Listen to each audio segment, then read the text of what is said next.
Good morning and welcome to our IB webinar. My name is John Burnett and I am Director of Admissions at Leighton Park. We're really pleased to be able to welcome you to this session today.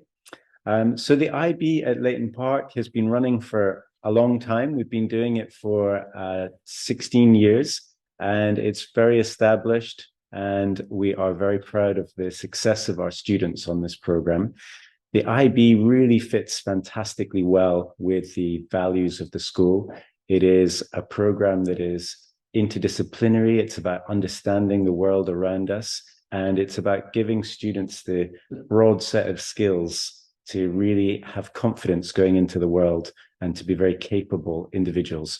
So we think it's a really wonderful program. The last few years, the school has been a little bit constrained with the IB program in terms of the size of it, because we've had a government limit on student numbers. In February of this year, we were given permission to increase the size of the school very slightly, and that's given us the ability to look at maybe adding 5 students a year over the next 5 years.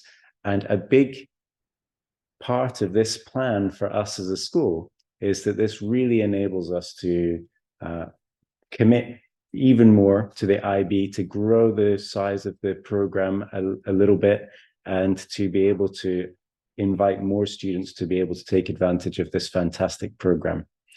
As part of these developments, we are looking to add some subject options to the program compared to last year. I'm really pleased that we're going to be adding IB music to the program, both at standard level and higher level for the coming year.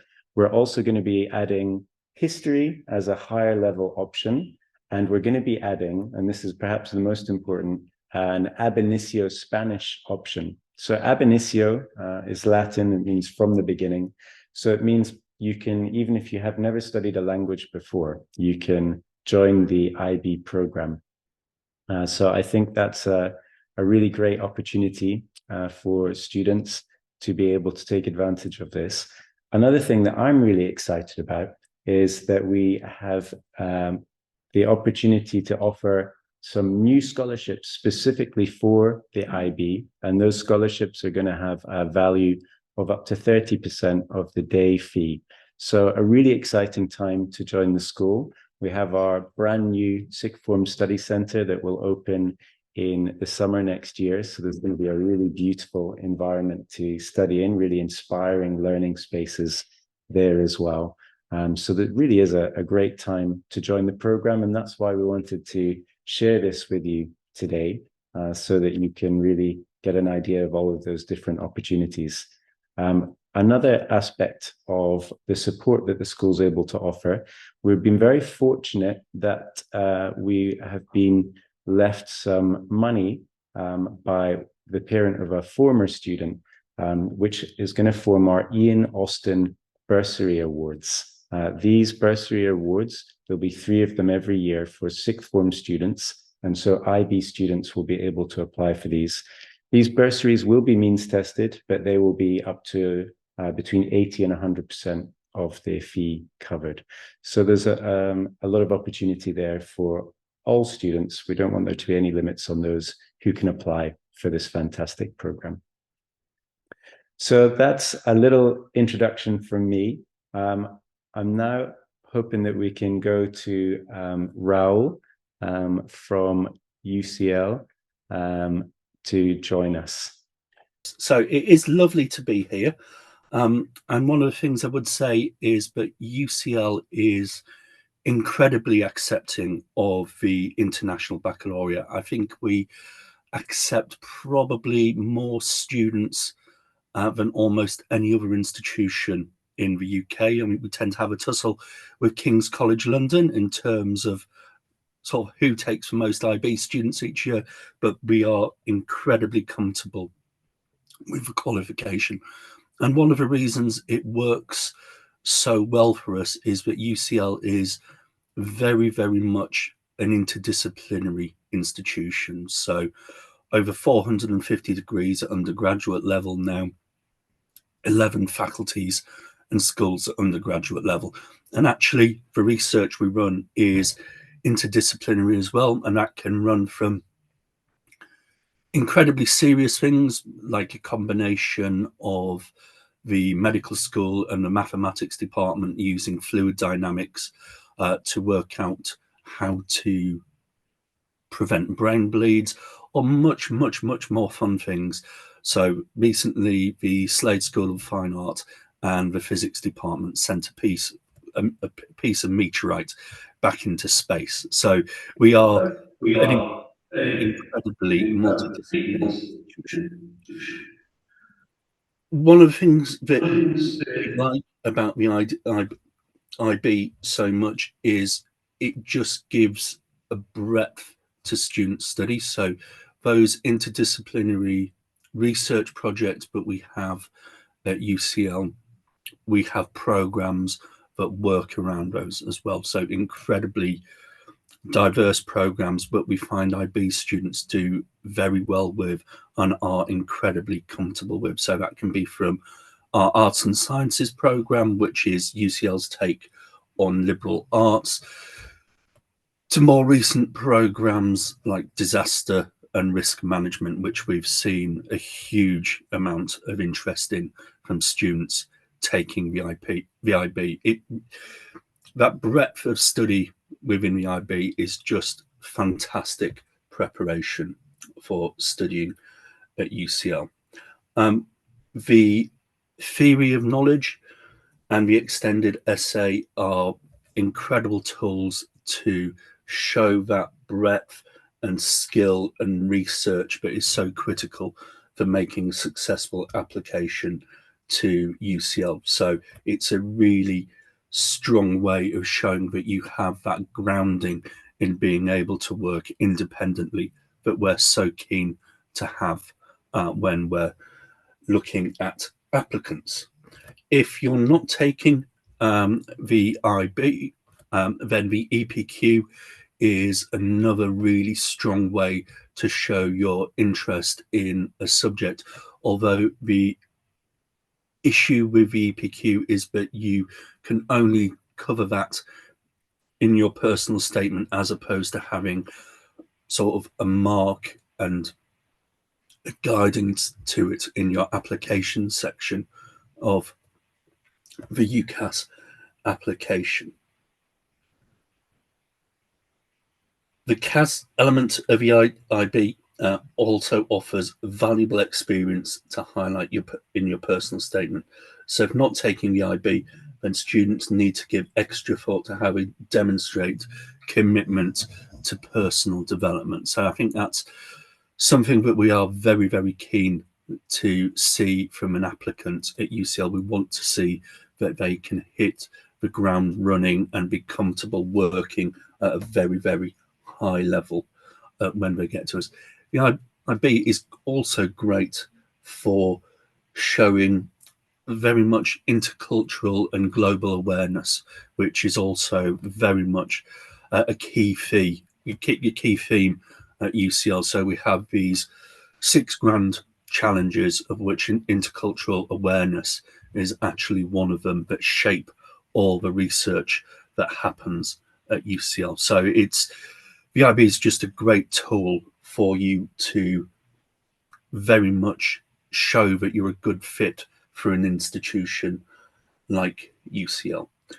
I think it's a strong performance in the IB because of its breadth and because of its incredibly high level. I'd say almost perhaps more challenging than A levels because of that breadth and developing more skills. But actually a strong grade in the IB really allows candidates to shine and show their strength when making an application to UCL. So generally it's a fantastic way for students to study, something we're incredibly keen on at UCL, and just makes for very, very, very strong applicants. It's almost like an advance, like that forward thinking is already there and built in, so students really hit the ground running when they join us. Fantastic. Thank you very much, Raoul. If anyone wants to add a question in the question and answer for Raoul, that's why I've got this laptop in front of me so that I can see if any questions have come in. I do have one question though, Raoul, that's come in already. It's around whether there are any particular types of degrees maybe where the IB isn't so well suited. Are there any that you can think of from UCL where the IB might be a disadvantage? None at all. So we are some degrees we would say where we have no set entry requirements, and certainly with the IB, if you're taking the correct subjects at higher level, that translates basically completely over to the A level equivalent. So there's no disadvantage at all for taking the IB. Okay, great. And just in terms of another question that we've had come in here, with some of the differences that you see between the different subjects, is there any like if a student goes one way with the IB or one way with the A level, it's hard to summarize this question, but would the same student do better on the IB or the A level in terms of likelihood of getting in to UCL? I mean, there's so many variables for that. So I think that's sort of quite difficult to say, but certainly there is no disadvantage from the IB, and because of all the extra components, I think that just builds in extra skill, knowledge, and experience that's ready to feed into the personal statement and the application process. So I think actually the level of preparation and roundedness that the IB gives is incredibly strong. Thank you, Raoul. I've got a question here from Dana. What is the percentage of IB entrants compared to A-level entrants in a typical year at UCL? I don't know if you know that sort of detail off the top of your head. Off the top of my head, sadly. I mean, certainly it's one of those things that absolutely nobody should worry about at all. We consider them both incredibly strongly. The IB, we think, does just give that extra rounding, and it has things built in that students have to sort of go the extra mile to do with an A-level program, whereas it's already focused, built in, ready to go as part of the IB. So I think it's almost like a lot of the things that we're looking for in an applicant that a student would have to do independently when doing A-levels just exist within the IB. Fantastic. Thank you, Raoul. Question from Jamie here. Is UCL's approach typical of most universities, or is this a special focus for UCL that is different to others? Certainly, we're super comfortable. I would say that for the majority of UK universities, they are super keen, super happy with the IB for exactly those reasons, particularly at the upper end of league tables, because there's so much competition for places, but that built-in roundness, those extra skills that exist within the IB really do help set students apart, and it's built in, it's there.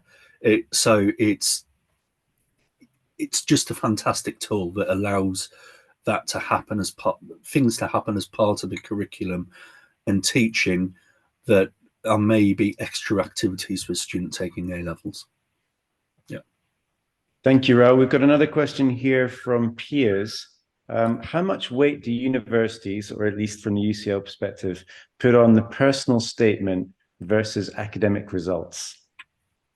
Right. So for UCL, let's put this into some context. So we had over 85,000 applications to 6,500 places this year.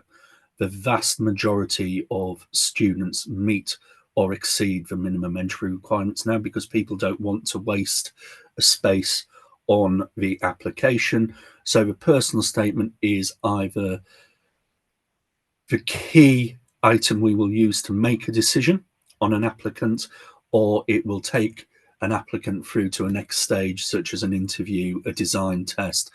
The notable exception at UCL at the moment being medicine, where we will just look at academic grades and the BMAT medical aptitude test, but that's the noticeable sort of exception at UCL. Everything else with personal statement is absolutely key for us.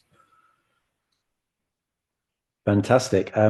We just are running out of Raoul time, but if anyone has any more questions that they'd like to put in, I just wanted to ask Raoul, because you mentioned the BMAT and medicine, would that be similar for the LNAT and law, or would that be a little bit different? So the LNAT is important for a law application.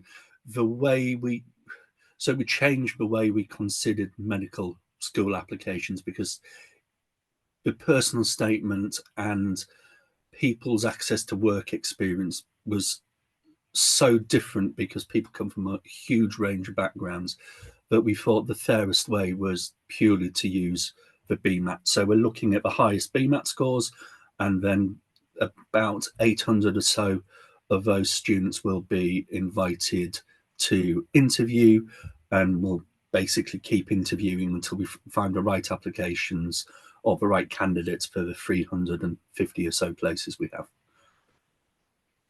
Great. I have received one more question in, Raoul, but I think we've more or less answered this one as much as we can. Do UK universities prefer IB or A level? Any advantage? More competitive? But I feel like you did your best to try and answer that one. Yes, I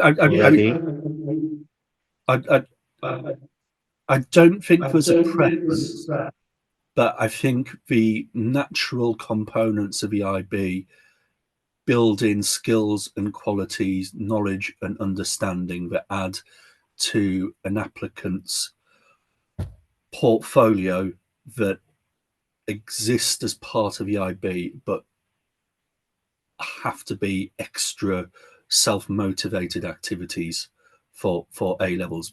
So we will look for extra activities from the IB, but it's already covering so much that it's just there. It's just a component of a really thoughtful, well-designed curriculum that gives people an outstanding background for studying at university. Oh, I think we've come to time with you. So I just want to say a huge thank you for joining us today on behalf of all the attendees. It's been really helpful to get that university perspective. So thank you very much for joining us today. Thanks very much. Have a lovely weekend. Thank you. Thank you, Raoul. So I want to give you a bit of an overview about what happens next as part of this webinar. We will now hear from Helen Taylor, who is the director of our sixth form and also the IB coordinator. And she will be talking a little bit about the program and the design of the IB, and particularly how it's implemented here at Leighton Park as well. We're then going to move on to a panel of some of our current IB students. So I'm really pleased that we have 3 students to join that today. If you do have any questions, please just do send them in now. That'll help me to get them a little bit lined up for when we do have that student panel. So please don't hesitate to send those in. But now I'm going to ask Helen to come and swap seats with me and to give a little introduction about the IB. So over to you, Helen. Do you want your phone? Thank you very much. Good morning, I'm Helen Taylor. I'm Director of Sixth Form and IB Coordinator. I am going to talk you through the nuts and bolts of the IB Diploma Programme. But first, I can't help but follow on from what Raoul has just said, because completely coincidentally, my daughter is a student at UCL, having done the IB Diploma Programme here at Leighton Park a few years ago. She chose to do one of the interdisciplinary courses that was talked about. She's studying human sciences because it allows her to do modules from basically all over UCL's wide range of programs. And she did that because the IB diploma had given her so many different skills, so many areas of interest, and she didn't want to restrict herself to one subject. So human sciences was an ideal subject for her to take. And it was just indicative of how much the diploma programme helps students to maintain interest in a wide range of subjects. The breadth of the programme has already been mentioned, but it's not just the breadth of subjects, it's also the breadth of skills that students end up with. So the way the programme works is all students will study their preferred language. So for many of our UK students, that will be English. So they will study English. But we have a wide range of overseas students who can study any language because we run the school-supported self-taught programme, which means they will all study works of literature in their own language and then discuss them in English. And it'll be the same books that the English students are also studying, so that you get this wonderful range of views and opinions from different cultural backgrounds in discussing the same pieces of work. So that's the Group 1 subject. Group 2 is language acquisition. And as John has said, the addition of the Spanish ab initio course to that part of the programme is excellent. So often students feel, oh, I'm not sure if I'm strong at languages. The beauty of the IB is you do not have to be strong at every one of the 6 subjects that you do, any more than you need to be brilliant at all 10 of your GCSE subjects. It is fine to say, well, I want to do the IB, but I'm not great at this. That's okay. You'll do it as a standard level subject, and it will be one of 6. Group 3, humans and societies. So there we have the history course, economics, or psychology. Group 4 is the experimental sciences, biology, chemistry, physics. Group 5 is maths. We do analysis and interpretation. And then the Group 6 subject is either an arts subject, like art or music, or it's a choice from one of the earlier groups. So if, for example, a student wants to study medicine, then they would do biology, chemistry, maths at a higher level, but then they would also be adding breadth to that.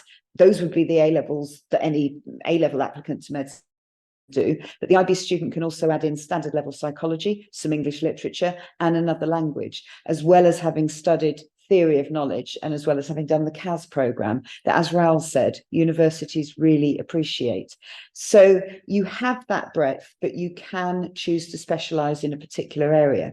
But again, students have benefited from it, I've found, when they've gone on to university, because they might have specialised. I'm thinking of one student here who did English at higher level, history at higher level, economics at higher level, went on to study history, decided that that wasn't what she wanted to do, went in a different direction. And it was the standard level maths qualification that she had that meant she was then able to change direction because she still had qualifications in those areas. So universities love the IB, because, as Raoul said, so much is built in automatically to what the student is studying. In terms of whether they prefer it, that's not really an issue, because there's only around 5,000 students in the UK each year who are taking the IB. So any IB diploma programme graduate is going to stand out in university applications because they're someone different. And as Raoul said, entry to the top universities nowadays is extremely competitive. So where you can make your application stand out, that's great. And the IB diploma is one of the ways in which you can do that. John, I'm very happy to talk about the IB. What else would you like me to be discussing? Maybe about options choices and how those work here. Okay, I've gone through the programme there. The option blocks are on the sixth form prospectus. I do not know them off the top of my head. And that's, yeah, those are all there on the prospectus. Yeah, okay. Well, let's bring up the student panel. If you want to maybe give another insight, I will get students up here. Okay. The IB does suit lots of different types of students. It does suit those who are very able in all areas. We often have students who do the IB because they don't want to restrict themselves to just 3 subjects. England is very unusual around the world in saying to a 15, 16-year-old, choose 3 things you love, that's it forever. Most countries allow 16 to 18-year-olds to study a much wider range. So for those students who are excellent all-rounders and have many areas of strength, the IB is brilliant. It differentiates also very well at the top end. There is a maximum of 45 points that you can score on the IB. That's a maximum of 7 points from each of your 6 subjects, plus up to 3 core points from theory of knowledge and the extended essay. But you don't need 45 points. There are around between 200 and 700 students a year worldwide who score 45 points. No one needs it. The standard offer from Oxford would be 38 or 39 points. UCL is also 38 points. Universities like Birmingham, their standard offer, including for medicine, is 32 points. So at the top end, it differentiates beautifully. But the other student that it suits very well is a student perhaps with no particular area of strength, but who is engaged in everything and enjoys everything. And again, I've often seen students come through the IB programme who would have struggled. I had one lad who said, I couldn't have done anything well enough to do it at A-level, but to do it at IB with half a dozen different subjects. So as soon as you've got one, you can move on to another. He was able to pull together points from all 6 subjects and get into a first choice university. So it does work for students at all levels as well. I've got 3 lovely students now. 3 students who are currently studying the IB. Oh, and I've got a whole load of questions as well. Right, this is a very good one for you all now, so you can tell me, is it difficult to manage the workload of the IB and your external co-curricular subjects? Do you want me to go first? We want you to go first. Okay, Yes, so Delia. for Thank me, you. I do like 3 higher level and 3 standard levels, and I'm in year 13 IB, so I am currently in the process of completing my IAs in the extended essay. And I would say that if you love your subjects, it's like not hard to dedicate a time period if you love what you are doing. So for me, I'm doing like higher level biology, chemistry, and English, and I love all 3 of them. So I try to do my best to put my efforts into them. And I'm also currently participating in 5 different co-curricular activities. So it wasn't hard for me. For the things I love and for the things I'm passionate about, I do try to give some time to them. So for me, it was like everything went in a flow.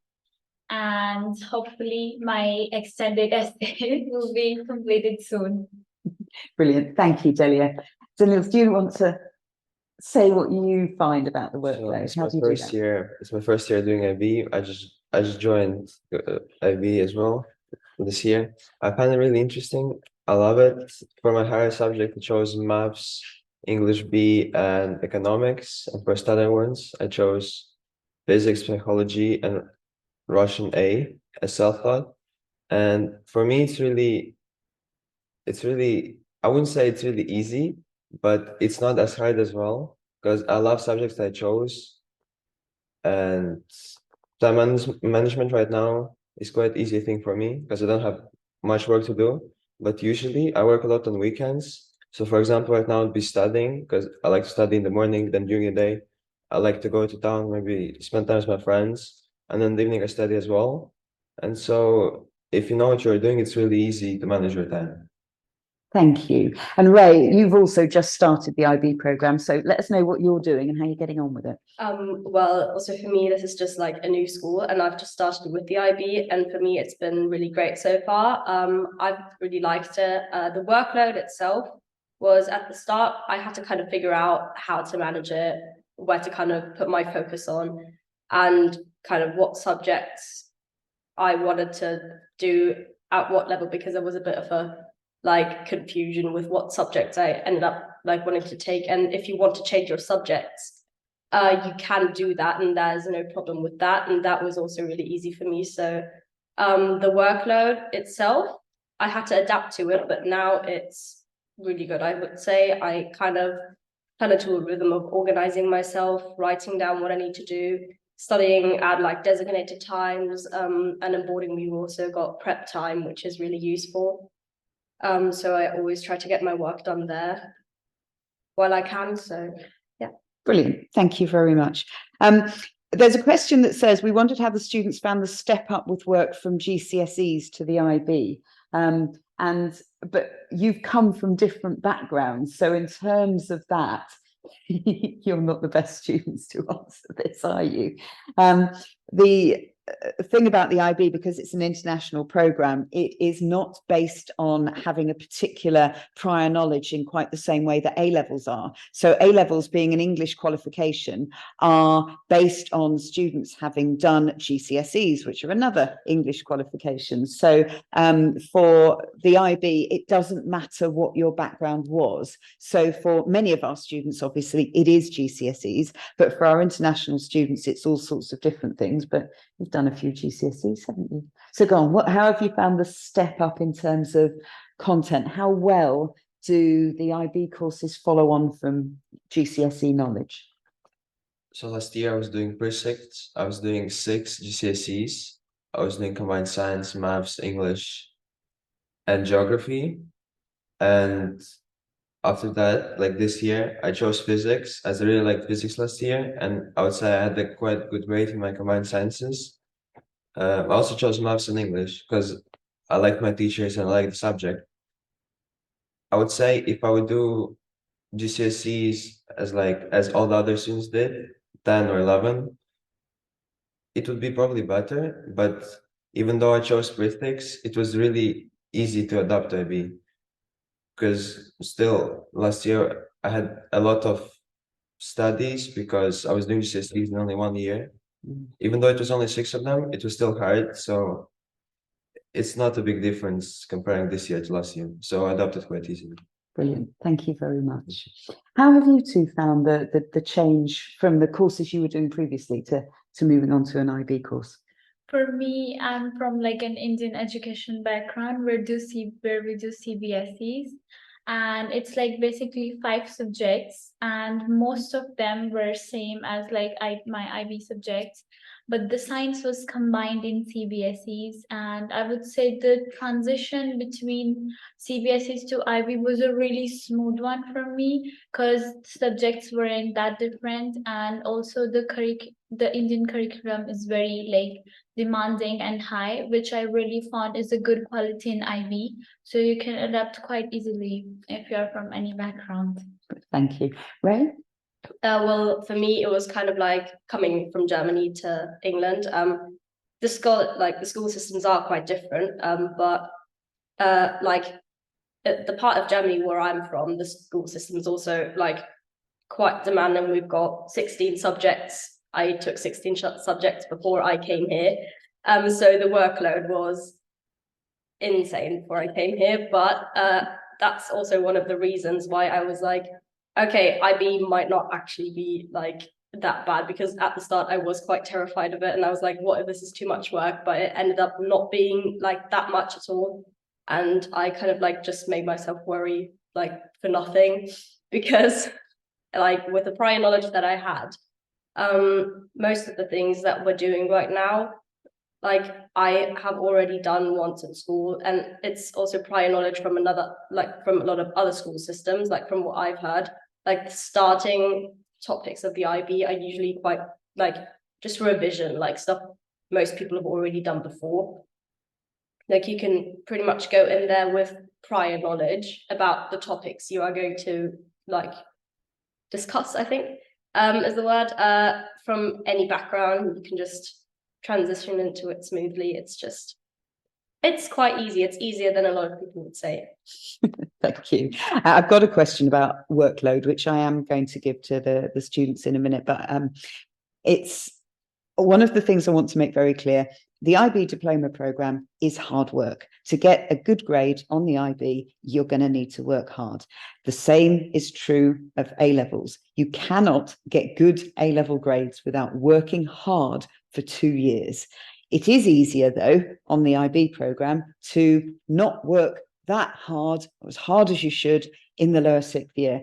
I've been director of sixth form here. I've been in the sixth form here for a very long time now, and I do see it every year, because A-level students have a lot more study periods. There are those who use every one of those study periods to study, and they come out with A's and A stars. And there are those who in the lower sixth do not use their study periods as wisely as they should do, despite the fact that we do remind them to do so, and we do tell them to do so, and they go, yeah, but you probably don't mean me. And those are the students who perhaps come unstuck either in the October assessments, which are just coming up, or sometimes at the end of the lower sixth, or sometimes it takes them until their mocks before they're like, ooh, and that's hard. That's really hard. IB students don't tend to have done that for the simple reason that they spend more of their time in front of a teacher in lessons. There is less independent work that needs to be done. A-level students do need to be able to manage a lot of independent study in order to get the best possible grades. But both programs are difficult, both are challenging, because at the end of the day, the students are going to come out with their school leaving qualifications, and like it or not, they will be judged on those when they try to go on to university. So if they're going to get the best grades they can possibly achieve, whether it's on the IB or whether it's on A-levels, then they're going to have to work as hard as they possibly can so that those grades truly reflect the best that they're capable of achieving. So in terms of workload, the IB students spend a lot more time in lessons, and they have less requirement for independent study. There's still plenty of requirement for independent study,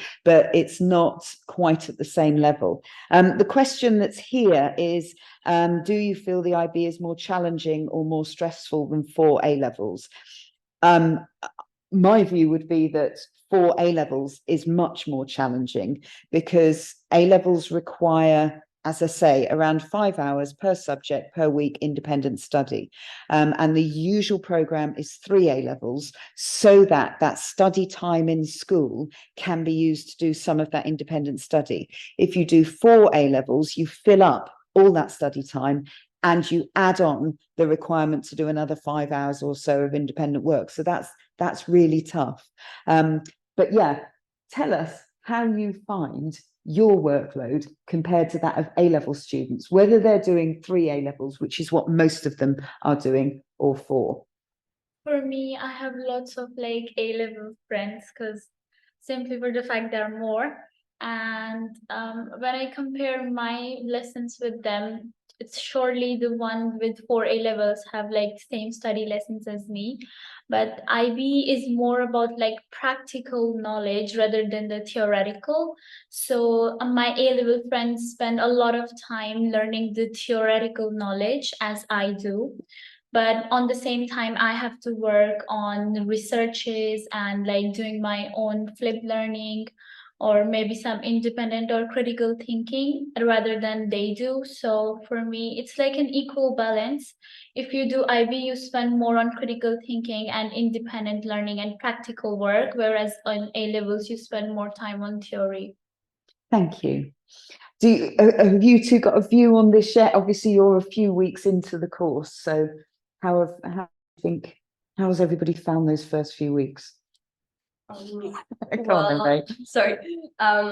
From what I've heard, the A-level students that actually do use their study periods have said it's good if you like actually work on your stuff and actually do the work you're supposed to do, revise and study. It's manageable if you do it in the time that you're given, which I think is the same for IB as well. Obviously, we have to work hard. There's a lot of hard work.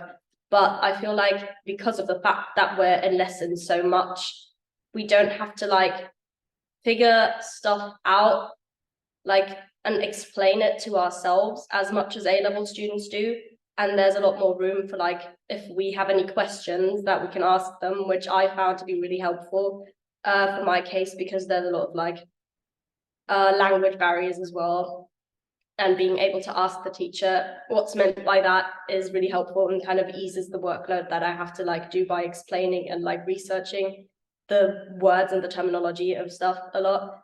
But I feel like in comparison to A level, I don't know, I feel like it's a broader range of subjects, and if you do your work in the time that you're given, it's manageable. It's still hard work, but it's completely manageable and it's fine. Same with A levels, but I feel like I would rather do IB simply because there's more subjects and you get to kind of like broaden your horizons. So the workload is, I don't know, I feel like it's not the same, but it's definitely similar if you do your work in the time that you're given, because that's what you're supposed to do with it. And that way, that's kind of like how it's arranged to be, that you can actually manage to do your work. So thank you. There's a couple of questions. The difference between the extended project qualification and the extended essay. Okay, well, I deliver both. So the extended essay is a mandatory part of the IB course. You cannot pass the diploma programme without passing the extended essay.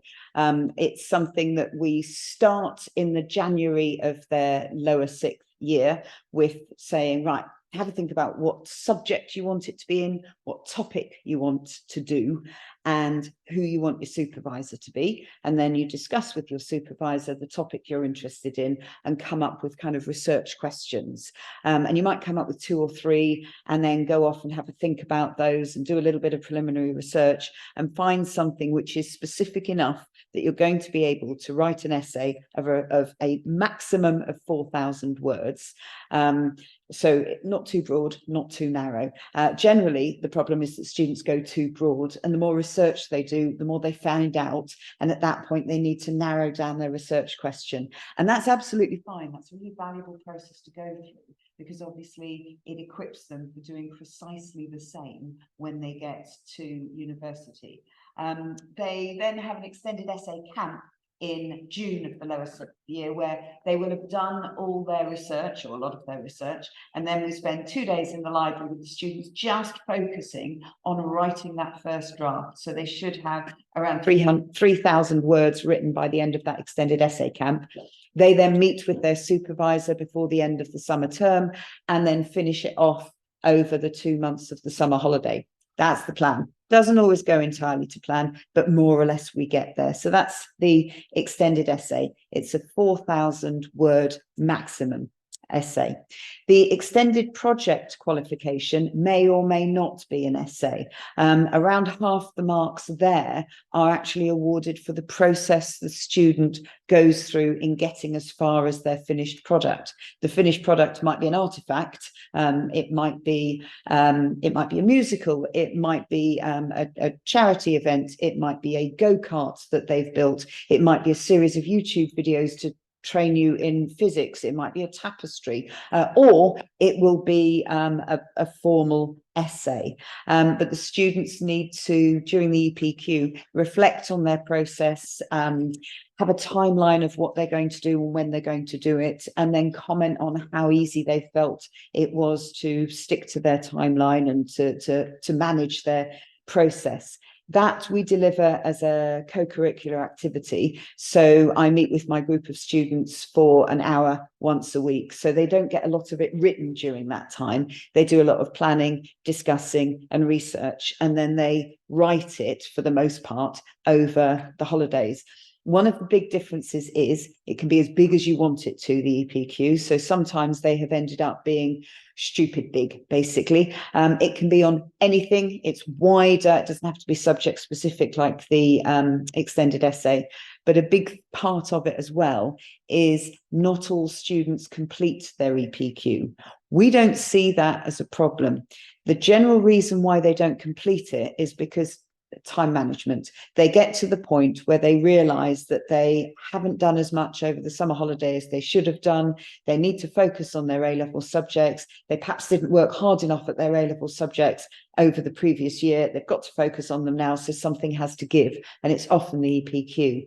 But by that time, there's a lot of taught skills in the EPQ, how to research, how to reference, how to time manage, how to write a production log. And so they've learnt all those things. So whether they've actually finished it or not, they've learnt something very useful. They've probably also learnt something very useful about time management, and they've still gone off to university equipped with those skills. So that's the EPQ. Not all A-levels and not all A-level students do an EPQ. At least half of them, usually slightly over half, begin one, but probably only around a quarter of them actually complete an EPQ and get all the way to the end. There's another question about the depth of study in specific subjects. Obviously, the IB subjects, even the higher level ones, are not as in-depth as the A-level ones, because the students are doing 6 subjects. They're not doing 6 A-levels. That would be ridiculous. So the higher level subjects are in more depth than standard level, but not as much depth as A-level. An A-level student will do 11 lessons a fortnight in one subject. An IB higher level student will do 8 lessons. And as I say, and less independent work. So there is less depth. That said, what with Google knowing everything now, it's not depth of knowledge often that's important in terms of the skills that the students need for moving on in their education, but different skills, those of analysis, evaluation. So it's those higher level skills which are actually more explicit on the IB programme than A-level programmes. Not that they are not also very much present in A-level programmes, but there is a lot of theoretical knowledge that has to be covered. The difference between standard and higher level. Standard level subject, well, both continue on from around average 16-year-old knowledge in a particular subject, as our students have explained really well. Standard level, you do around 5, well, you do 5 subjects per fortnight. Higher level subject, you go into greater depth, and your skills in that subject are at a higher level, and those are 8 lessons per subject. Detail about the content of the course, practical versus theoretical. Thank you for that, because one of the really important things that I forgot to mention was, for the most part, A-levels are assessed at the end of a 2-year course with 3 weeks worth of exams in the summertime, which is great if you do your very best in exams. The IB, yes, there are terminal exams, but every course also involves between 20% and 100% coursework. Assessment, and that's very varied as well. We've just seen the fantastic TOK exhibitions. The students write essays, they do orals, they do a lot of, they do presentations. So they are assessed in different ways in coursework, which again is useful preparation for university, because again at university now, few courses are purely assessed by a terminal exam like A-levels. Most are assessed in a wide range of different methods, which are also better in terms of preparation for the workplace. I don't know about you, but I have never been asked, go sit yourself in a room, no access to the internet, spend 2 hours, write down, and then I want to see what you've done. It's not how they're going to be working in future. Whereas to be assessed with, right, you're going to work together on this project, and actually the only thing you're going to be assessed on is how well you've worked as a team, which is your Group 4 project, which is coming up, which is just brilliant fun. So all sorts of different methods of assessment, but for the IB, in every subject, including maths and sciences, there's at least 20% coursework. So in the sciences, they plan, design, carry out, analyze the data from, and evaluate the results of an experiment. In maths, they explore a problem. My daughter, for hers, explored how to measure the coastline of Iceland, and we had this massive map on the floor in the living room for weeks. So yeah, they can do all sorts of exciting things. Right, for a student who's not keen on maths, even at GCSE level, I understand maths is compulsory at IB. How much more challenging is it? If you're not keen on maths, then I kind of see that as a good reason for continuing with it, because there's lots of useful skills that come from it. And what a lot of students find is that when you go on to university, for studying a whole range of subjects, actually a knowledge of mathematical skills, particularly statistics, is going to be really important. So to have studied standard level maths is actually quite useful. So who's doing standard level maths? How difficult is it? What would you say? For me, like standard level maths is not more difficult than GCSE. Most of the part that we do in standard level maths, I had already covered last year in my maths. So it's not that it's like super hard. Also, one good thing is that it's more focused on using calculator than carrying out the calculations. So for me, it was really easy to do the standard level maths, and it's like really easy to get a good grade in standard level maths, even if you are not good at it, which was the case with me. Thank you. Ray, how's your maths? Well, and in terms of maths, I feel like it's pretty much the same as with Delia. Standard level maths has been really good for me because I also covered most of the materials that we're working on right now before, and I feel like it just makes me go in depth more about how I want to kind of work with these topics and kind of look at them in a different way. Even though I already know about them, it kind of gives me the opportunity to learn about them in a different way and to look at them in a different way, also in terms of using the calculator, which is, I feel like, really useful because in university, you're never going to be asked to carry out a calculation in your brain. Just like maybe for a math student, but if you're not trying to go into maths, you can always use a calculator. I think if you're ever like in need of like carrying out a calculation, and if you're not keen on maths, I am myself not the biggest fan of maths, but I was like, I'm going to do it because I want to have like a broad range of subjects, and maths is kind of one of the essentials. So I'm going to take it, and I'm taking biology on higher level as well. I'm not the most sciencey person, but both have been really great for me so far, and I've understood them really well. Also in terms of like looking at them differently, like in a different way than I've had to do before. So lovely, thank you. And so Niels, you're a maths higher level student, aren't you? Yeah. So I'm assuming that maths is one of your strengths. How is the higher level course for you? I think I asked a few students from A level, students who are doing further maths. They said it's as high as further maths in A level, kind of similar. So I just had my first exam a few days ago. I wouldn't say it was that hard, but like comparing higher maths for IB and standard maths, it's really different because just in higher one, we have more topics. We have topics with like more information in them. So I would say it's a bit harder and it needs more time and practice. But if you really know maths and you like maths, it won't be that difficult for you because you can just catch up and you have students in your year, in your class, in maths class, that you can ask for help, and teachers are going to help you anytime if you ask them.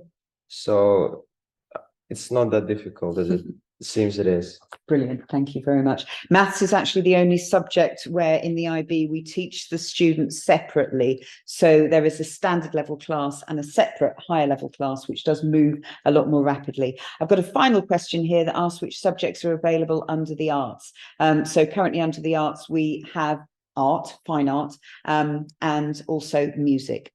Okay, and now I'm going to hand back to John and leap up so you can have my share. Thank you very much, Helen.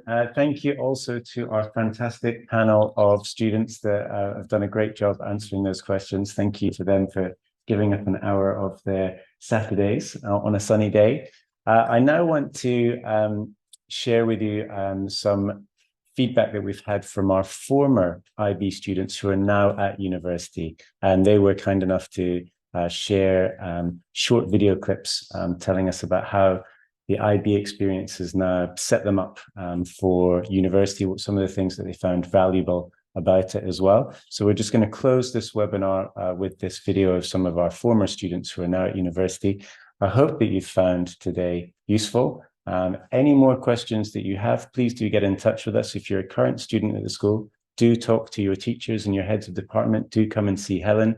If you are a prospective student not already at the school, then please do get in touch with admissions and we will direct your inquiry to the relevant person. So thank you very much for joining. We're now going to watch a film from our former students who are now at university. Thank you. I really enjoyed the IB. I had loads of fun, and it was definitely a different experience to the GCSEs.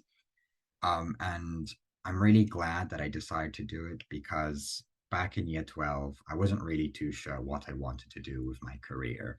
I wasn't too sure where I wanted to study either, as I was thinking of studying abroad. And the IB pretty much gave me a lot of help with all of it. It gave me plenty of options to expand later on, and also helped me apply for universities outside of the UK. I'm really glad that I chose to do the IB because as someone who wasn't entirely sure what they wanted to do at the beginning of year 12, it really gave me a lot of options when it came to UCAS applications. I'm currently studying psychology at the University of Exeter, and with psychology comes with a lot of essay writing, a lot of coursework, and the IB was really beneficial with that because with your extended essays and your internal assessments that you do, it really teaches you how to properly do academic writing and how to do proper citations. And so when it came to writing my first essay at university, I felt like I was quite prepared and I knew what I was doing. I'm very glad that I did take the IB in the sense that it has given me quite a few skills that have helped the process of integrating into university. And the workload hasn't felt like a huge step up from a lot of the things that we cover in the IB. A great example of that could be seen in the extended essay, which sort of is, it was my first experience with writing a full-length essay that included references. And because my course is quite heavily coursework based, having that sort of introduction to writing an essay, all while getting the feedback and stuff like that to make it as good as possible, has helped quite a lot with all the essays that I've been writing up here at university. I took IB, and I'd say it prepared me really well for the course I'm doing right now. It allowed me to keep a wide knowledge basis while still being able to specialise my knowledge in biology and chemistry, with then the extended essay giving me more of an insight into essay writing and academic essay writing. I found the statistics in maths especially useful for my course, which I'm doing now. So I'm not having to learn that all as I'm doing the assignments. I think my favorite part of the IB was the sort of community that it created. So I joined Leighton Park in sixth form. So it was sort of a new school and this new course. So at the beginning, it was quite daunting. But I think a mixture of both Leighton Park and the IB in general meant that it felt quite welcoming and it felt quite like a community. I think it also helps that you share a lot of the subjects, whether you do psychology or history or whatever. You still have your staples like maths and English, where you sort of get to see the whole class and bond with them, which can be really helpful when it gets to the more challenging part of the IB, with your IAs and your extended essays. IB is an excellent opportunity to learn a lot of things and learn what you like about a lot of things. And it is an amazing entrance for university because you go in knowing those essay skills, knowing some basic stats, knowing how to work independently on coursework, have those lab skills. So I'd really recommend the IB, that know what you're getting into and enjoy. Now, I think the best advice I would give you would probably be to trust your teachers. Although what I'm about to say may leave some teachers a bit skeptical, I don't think I've ever had a bad experience with any of them. They were always really helpful and really supported me throughout the 2 years of the IB. And I really hope that you choose the IB because I think you'll have an amazing time. And good luck. Now, with IB, there were challenges. I mean, you do 6 subjects, and sometimes it can be quite hard to balance all of that. But that's also a really good lesson for when you come to university because you do lots of different modules and you have to be able to balance all of them. One thing I would say is if you do the IB, start your coursework early because it ends up just piling up and then you're really stressed. So if you're going to do it, start it when they give it to you and listen to your teachers because they do know what they're talking about. but it is quite enjoyable. I definitely am glad that I took it, and I'm very thankful for both the opportunities and the people that I met doing the IB. So if you are thinking of doing the IB, I personally would greatly recommend it. You got to evaluate all your choices and everything. But yeah, I think it is a good choice. And Leighton Park's a good school to do it at.